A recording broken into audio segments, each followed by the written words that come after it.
Birth rarely goes to plan, and that is not a failure at all. I wish I'd known this one before. In theory, I knew it, but I wish I knew that it was okay, that your birth doesn't have to go the way you imagined, and that you can feel sad and you can grieve that. And it's not shameful to say that you're sad and that you're grieving that. Hello and welcome to Demystifying Child's Play. I'm Ruth Furco, and if you're a mum who has birthed a child in any which way, then this week is the one for you. Today, I'm talking with Jade from Your Mama Journey.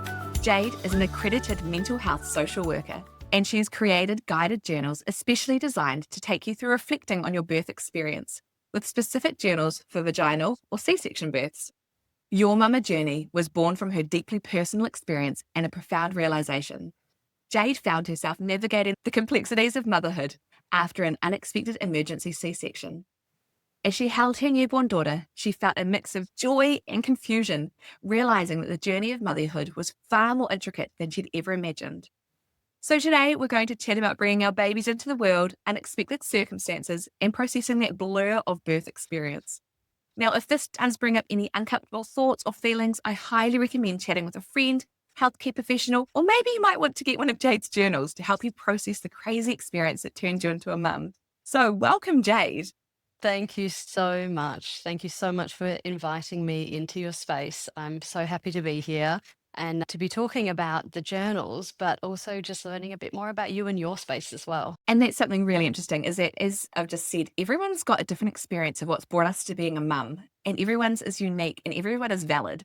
So it's awesome being able to talk through today. So today what I've done is I've asked Jade to share her top 5 points that she wished she knew as she navigated through her birth and early postpartum journey. So let's jump straight into number 1. What would your first one be? Oh, now I love these questions. I love that you asked me these questions. Number 1, that being a mum can feel incredibly lonely, even though you're quite literally never alone. This was a big one that I really wish someone had spoken to me about, because we get the checklist, we get the what you pack in your hospital bag, we get the hypnobirthing classes, we get so much information there. But no one really talks about what those first few days and weeks and months of postpartum feel like. And there's so much noise, but we feel so alone and we just have nowhere to put that. That noise is all of those emotions, all of those thoughts, all of those worries, that excitement, that joy, introducing people to baby, all of that. But we just feel so alone because so much of it is trapped in here. And this is quite literally why I created the journal. I needed somewhere to put that. And then I wanted to give the mums that I work with and mums in general a space to feel heard and seen, even if it's just by themselves. Your journal isn't for other people to read if you don't want it to be, but you can, but it's also just for you to read back and go, wow, look at what this person was going through. So that being a mum can feel incredibly lonely, even when you're never alone. That's such a great one to start with. And motherhood, especially those early days, are so real and so raw, and there is nothing that does actually prepare us for it. You can talk about it in antenatal classes. You may have a family member or a friend who's recently given birth. But I do remember when I was having my first, my friend was having her second at the same time, and she was asking me all these newborn questions. And I was like, you're the expert. You've already had one. But she said it was such a blur. She just didn't remember. And then I remember having my second one, being like, oh my goodness, I now know what you mean. It is just such a blur. And I think that's how our body tricks us into having subsequent children, because we do have that blur. But you're right as well. It does feel so lonely. For me, with my first birth, we were in hospital for a while afterwards, and we were in a shared room. So my husband wasn't able to stay.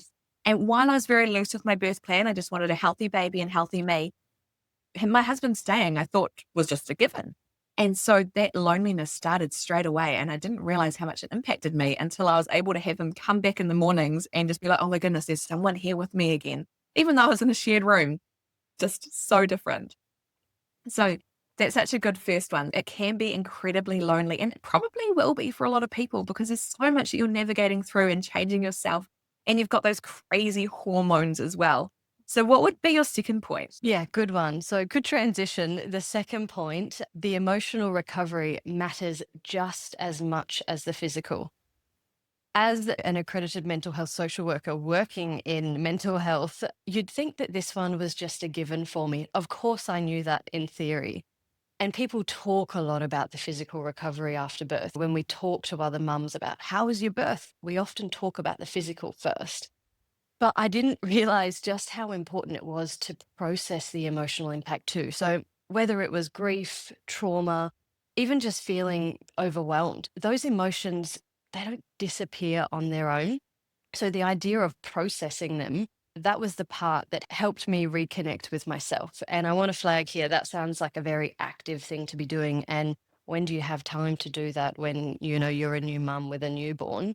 But it's just to say that the emotional part matters just as much as the physical, but there's no timeline on that.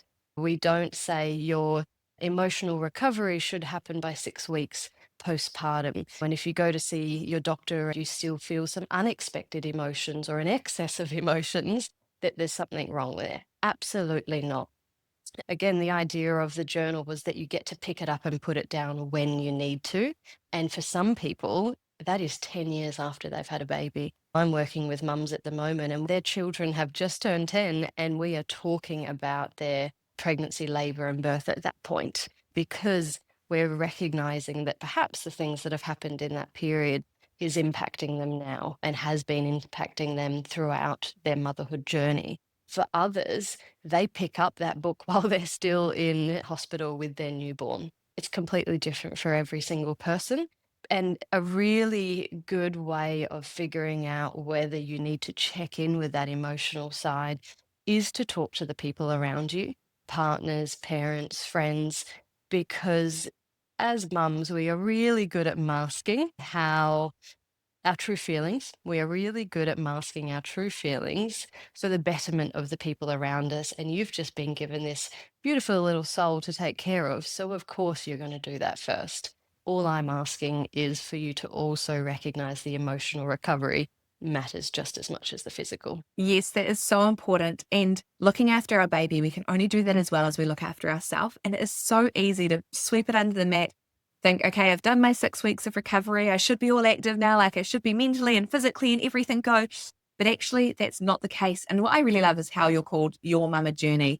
That journey is so important because it never stops. You've birthed this child, but you had that pregnancy beforehand. And you're going to have this child with you for the rest of your life. So it's this journey as you go through and evolve. And really interesting, you're saying that you've been working with mums currently who have got 10-year-olds and you're able to trace back a whole lot of feelings back to that birth stage. So it's really interesting thinking about how everything is impacted by how we become a mum. So number one was that being a mum can feel incredibly lonely. Number two is that emotional recovery matters too. So what would your number three be? You don't have to feel grateful all the time. I know that this one may trigger a lot of different feelings and thoughts for people. You don't have to feel grateful all the time. I know that there's this huge pressure to feel grateful because maybe you have a healthy baby, but that doesn't mean you're not also allowed to feel exhausted or anxious or sad or grieving the birth that you didn't have. I wish I'd known that part of it. I wish I'd known that both things can be true at the same time, that I could love my baby and I could struggle at the same time. There was a really big moment for me. I think I'd not long come home from hospital. And this was one of the key moments where I went, I need to get a lot of this out because I'm masking. I feel quite numb. I'm really struggling to remain present in the moment with my daughter. What's happening here for me?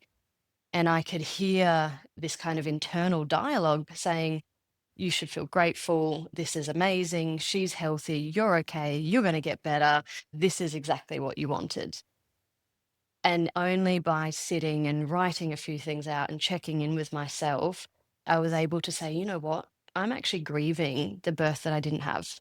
I'm grieving and feeling sad and feeling that I failed somehow. I was in the ICU and my daughter was being taken back and forth by my husband to have feeds with me while I was in the ICU. I should have done better somehow. Obviously, I sit here and I listen to myself saying this and going, of course not. Of course, you didn't plan this. Of course, if you had absolute control of the situation, that's not how things would have gone. But I think it's really important to just really unpack that idea of you don't have to be grateful all the time, that two things can be true at the same time, that multiple things can be true at the same time, that you can love your baby, and be grateful and be happy, and also have all those other emotions playing out at the same time for multiple different reasons. And as my daughter's getting older, I've got a just 2-year-old now, we're also recognizing that things like irritation and impatience and maternal rage and some of those things start showing up. And so I think as our motherhood journeys go on, it's even more important to recognize this as we go. I can be grateful and I can also want to put my earphones in and listen to music right now. Yes, that is so key. And I think that kind of leads into the idea of intrusive thought. That as mum, it is so normal to get those intrusive thoughts, those really bad negative ones about motherhood, about our kids, but it's all about what we do with them. And so if someone is finding, if you're listening and you're thinking, I'm getting a lot of these intrusive thoughts, make sure, as I said at the start, that you reach out to a healthcare professional, you reach out to your friends. You might start some journaling using one of Jade's journals, but make sure you do something about it, because while intrusive thoughts, those negative thoughts, thinking I could have done better, what if I'd done this? If I'd done this in pregnancy, my child wouldn't have XYZ. It is normal to get them, but it's how we deal with them. It's how we outwork them. It's how we go through them so that we are letting them go and not holding them on and just dwelling on them. So talking about our emotions is so key. And it's so important to know that we don't have to be grateful all the time. We've got these wonderful little blessings. Our life has changed in so many different ways, and it is hard, and it is something to work through. And it is, as we said, a journey. So number one was being a mum can feel very lonely. Number two was emotional recovery matters just as much as physical. Number three, don't need to feel grateful all the time. So what is number four? That birth rarely goes to plan, and that is not a failure at all. I feel like I've said this a lot today. I wish I'd known this one before. In theory, I knew it, but I wish I knew that it was okay, that your birth doesn't have to go the way you imagined, and that you can feel sad and you can grieve that. And it's not shameful to say that you're sad and that you're grieving that.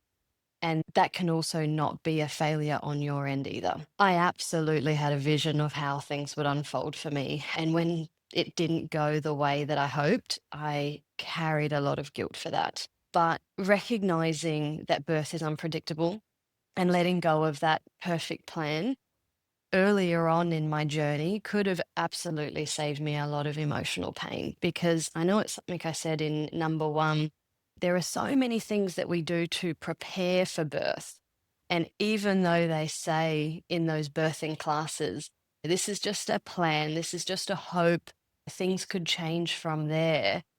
I was so used to my body doing what I wanted it to do. I was so used to having expectations, and those expectations generally matching here and there. But my birth was complete opposite of what I'd hoped for.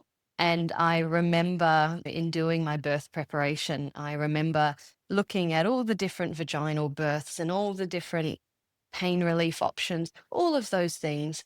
And then the C-section information came, and I went, no, I don't need to look at that. That's not for me. I recognize now that if I was counseling myself, I would have said, well, for the idea of building in some psychological flexibility here, let's just read the C-section stuff. Let's just plan for everything.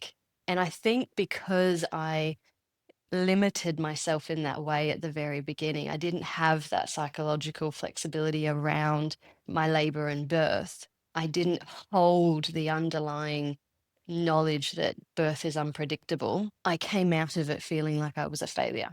I've had a mum say to me just recently who's had a C-section, I feel like I failed. And this is why I always talk about this point with mums, depending on what's happened for their birth, even, vaginal births, mums can have this sense of failure. But I always make a point of talking about this in depth in their individual experiences, because it's so important to walk away from our children's births and go, didn't go as planned, but it's not a failure. That is so important. I think probably all of us have got experience either ourselves or with friends who feel like in some way, shape or form that if they haven't given birth vaginally, they're not enough of a woman or things like that. Or if they've had to use too many drugs, which they deem they didn't think they were going to have to use, they're not a woman. Or there's so many ways that we just get caught up in our own ideals and what we think. And as you said, it's great to have a birth plan, and it's really hard to ease out and let go a little bit. But having all those different areas that you've looked into, that you've thought about, Even if you're thinking, no, I'm not going to do a cesarean, that's not for me, actually being aware of those different areas so that if it does come up, at least you've got a little bit of mental preparation beforehand. So yeah, that birth rarely goes to plan is such a good one to hold on to and to think about. So point number one, being a mum can be incredibly lonely, even when you're never alone and probably feeling very touched out. Number two, emotional recovery matters just as much as the physical. Number three, you don't have to be grateful all the time. Number four was that birth rarely goes to plan and it's not a failure. What would number five be? Number 5, I had to put in there because it was such a key experience for me. Writing my story was one of the most healing things that I could do for myself. And the reason I wanted to put this one in here is because I wasn't a big journaler beforehand. I rarely picked up a pen and paper and put things in writing for myself. I'm sure we've all perhaps come across the word, and I always get confused how to pronounce it correctly. I've heard it a few different ways, but that matriescence, those identity shifts that come inherently with motherhood, it's such a significant part of our life. But because every mother has given birth, we can move past it so quickly. Whether we had the birth that we hoped for, whether there was variations in that, whether we had a birth that was absolutely unexpected.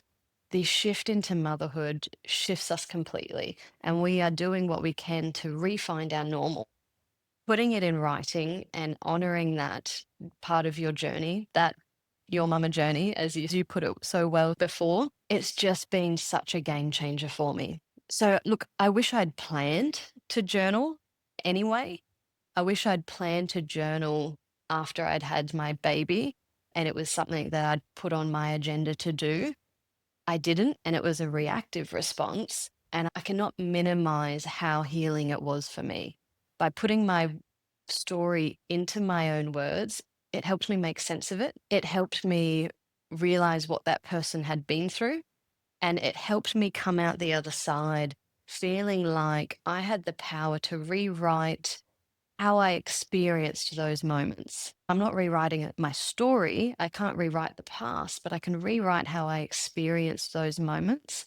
And what that does for me and what that can do for mums is that we're not carrying the things that happen to us in our pregnancy, labor, and birth experiences or early postpartum. We're not carrying those into the rest of our parenting journeys. I have an experience recently where I think I said to you before we started recording, my daughter's just not long started daycare. The mix of emotions, the tears, the anger, again, the revisiting the grief, I was really aware that in taking her to daycare, I was going straight back to those moments when I was in ICU and she was in the maternity ward and taken back and forth every 3 hours. So 72 hours I was not holding my daughter for longer than 30 minutes max.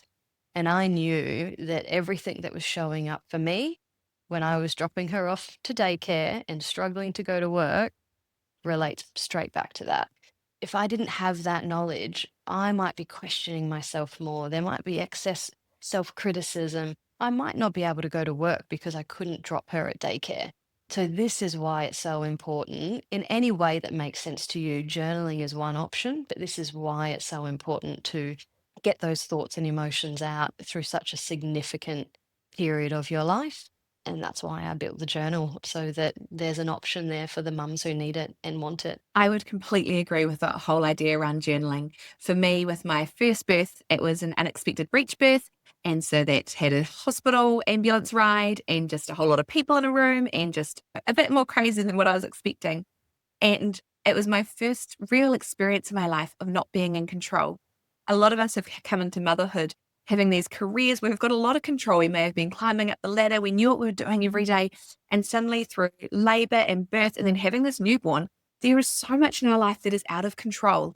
And so by grabbing that pen, being able to journal, it gives you that little bit of control back where you can actually revisit and replay and rerun through in a way you can get out your thoughts and feelings. And after my birth, I requested my birth notes from the hospital because they did amazingly.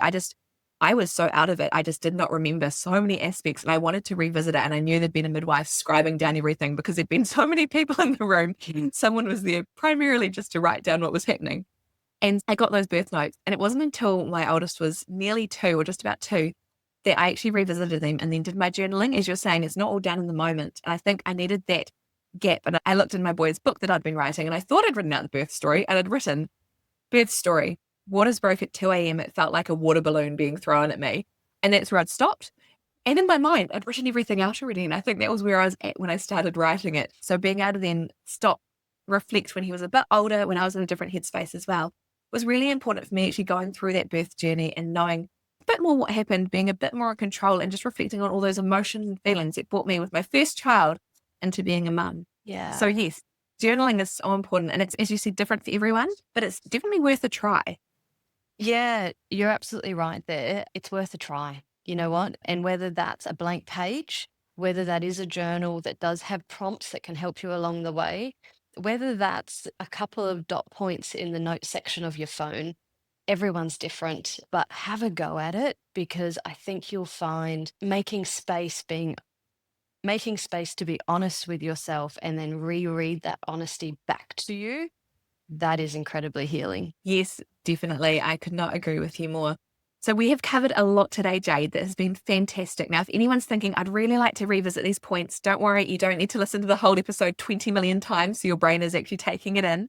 All of these notes will be on the blog. So that's playschemas.com/blog. That's play, schemas.com/blog.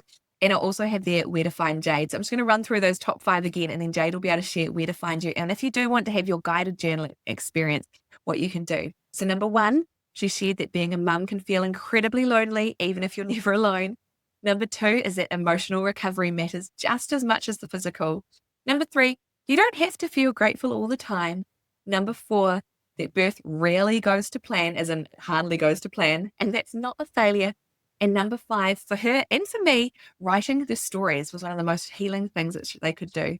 So if we wanted to contact you, if we wanted to find you, Jade, where would we find you? Yeah, absolutely. Look, the best place to find me is on Instagram at yourmamajourney.co. If you send me a message on Instagram, I will always reply. I love having chats with mums on Instagram, checking in, seeing how they're going. Sometimes they ask me, what's the journal about? Do you think it's right for me? What does it involve? I can share a snippet of the journal for free as well, just so you're checking in to see if it's something that suits you. Please send me a message. I would love to have a chat to you.